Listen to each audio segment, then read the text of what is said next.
Hello and welcome to this video in which we'll be looking at the solutions of critical reasoning questions from XAT 2026's VALR section. So first of these questions was an inference-based question, and it's a pretty simple question. Question is, which of these options can be best concluded from the given passage? And this passage is talking about the fact that people are okay with failures. People actually value failures a lot in general life, in real life. But when it comes to their own careers, when they have to switch fields or switch jobs, then they don't want to take a pay cut.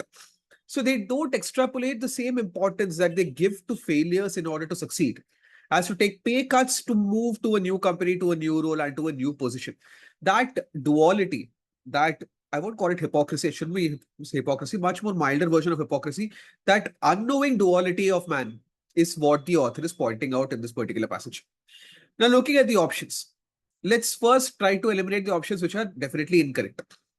So let's start with option A. A says when an employee fails in their current job, prospective companies will hire them only if they accept a pay cut. That is not what the author is saying. Author is saying that people don't want to take a pay cut, which means when they want to go to a prospective company, they will only go when they provide a higher salary. So which means they have options of companies giving higher salaries. That's why A does not make any sense. So A cannot be the correct answer. Next option, which is also going to be an incorrect option, is the last option, which says that an employee who is willing to accept a pay cut is an entrepreneurial person.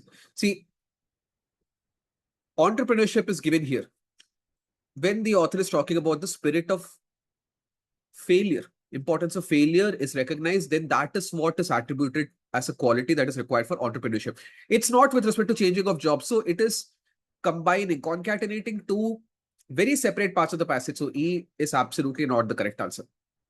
Among B, C, and D, D is also not the correct answer because this passage is not about self-worth.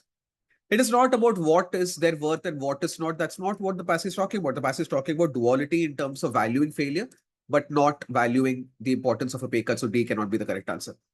Among B and C, if you read carefully, then if I look at C, C says if an employee cannot accept a pay cut, they cannot explore alternative career options, which is very in line with option A. Because this implies that we have to take a pay cut, but the author is saying that people are not willing to take a pay cut, which means that they have other options. That's why C also does not make any sense.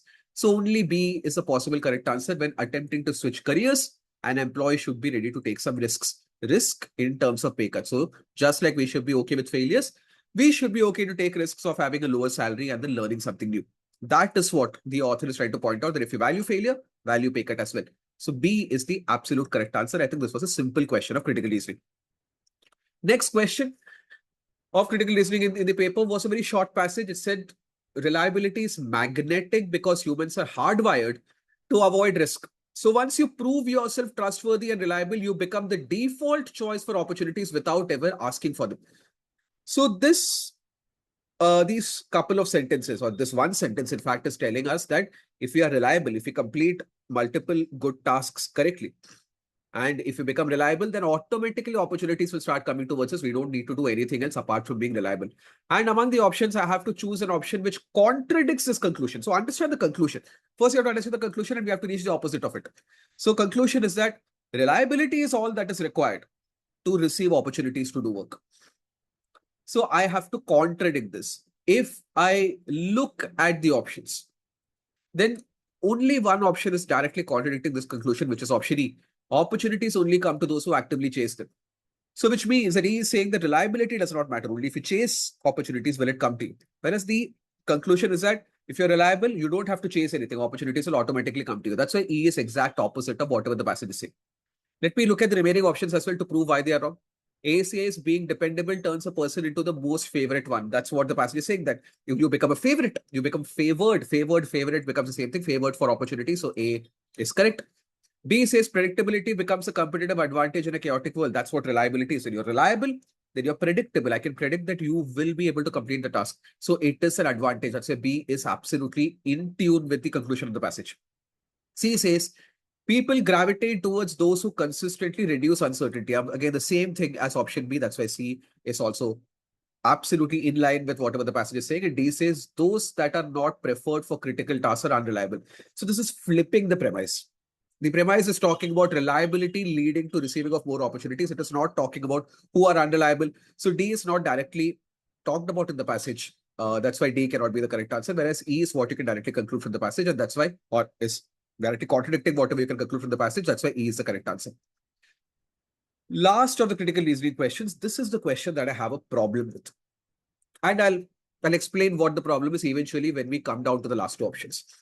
So this particular passage is talking about how immigrants have contributed a lot towards the US, how they have won multiple Nobel Prizes. In fact, 40% of physics, chemistry, and medicine Nobel Prize winners of the US are immigrants, those who are not born in the same country, or those who are not born in the US. And how these Nobel Prize winners have contributed to both economic and social benefit of the country.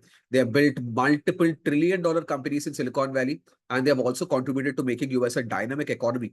So that is what this particular passage is saying, that how immigrants winning Nobel Prizes have contributed to economy and the society of the US. Now, looking at the options, we have to again figure out a proper conclusion. That's something that I can conclude from this passage. So if we start reading the options, let's start with E. E is absolutely incorrect. Immigration is the key to all scientific achievement. All is superlative, it's too extreme, it's absolute, which is not true because clearly only 40%, less than majority of the Nobel Prize winners are immigrants, which is a significant number, but all becomes too extreme and too absolute, and that's why E cannot be the correct answer. Next option, which should be an incorrect answer, is going to be B. B says the government should dissuade immigration to increase the non-immigrant fraction of US Nobels. Opposite of whatever the passage is talking about, because passage is actually praising immigrants and talking about the value of immigrants to the US. B is asking to stop or asking the US government to stop immigration, which will be opposite of the author's opinion. So B absolutely cannot be concluded. Among the remaining, next option that everyone should eliminate is option C. Silicon Valley must ensure that the government does not block immigration to the US. This passage is not talking about Silicon Valley responsibility. And to conclude C, we need to assume that Silicon Valley has the power, has the privilege, has the capability to block any kind of legislation that is disadvantageous for immigration, which is not implied in the passage, not talked about in the passage. So C is not the correct answer. Now, both A and D are kind of logical based on whatever is given inside the passage. And I'll tell you as a general rule of thumb, not just for XAT, but for CAT, even for GMAT, whenever there's an inference question that we have been asked which of these can be concluded from the passage, then that option which requires the least number of assumptions to be made in order for us to conclude it will be the most correct answer. And if we look at the remaining two options from this perspective, clearly the answer is option A, because A is directly implied in the passage. Immigrants have contributed immensely to the wealth of the USA through their scientific contributions, which is given to us that the 40% of the Nobel Prize winners have helped build number of trillion-dollar companies in Silicon Valley. And it says it as well as the world's most dynamic economy. So it is talking about their economic contributions. So A is absolutely true, cannot be disputed. So A should be the answer. But funnily and sadly, actually, XAT has given the answer as option D, which makes me think that is XAT falling into the trap of saying that conclusions should not be present in the passage. They can only be things that you can conclude beyond the passage. And I completely disagree with that narrative. That's not true. That's not what conclusions are. A conclusion, when someone says something to me, the conclusion that I can draw first is whatever I can directly understand from what they are saying. In fact, there are multiple questions in GMAT as well. GMAT official guide, which publishes questions from past GMAT examinations. It has inference questions in which the option which is given directly inside the passage is the most correct conclusion. And if you cannot find something which is directly implied in the passage, then you look for something that you can conclude using the information in the passage beyond the passage. And if A were not present, D would have been the answer. But A being present, A should have been the correct answer. So I disagree with the solution. It's a very, very bad question. And XAT is setting a very bad precedent when it's saying that conclusion cannot be something that is implied in the passage. That's not what is true. The best conclusion is something that is implied. The next best conclusion is what is which is beyond the passage, extraneous to the passage, and then maybe D can be the correct answer. But the passage is never talking about policy, US government or policy, or what should they do, what should they not do. That's not given. A is given directly. A should be the answer. Sadly, they have given D as the correct answer, and I completely disagree with this answer. And I will encourage all the students that in the future, if you come across any kind of conclusion questions, be it in CAT, XAT, or any other paper that you are taking, Don't fall for this trap. Don't think that something which is directly implied in the passage cannot be the correct answer. That will be the most correct answer, always. This is an anomaly. This is a mistake. And this should not have been, the key should not have said that D is the correct answer. Thank you.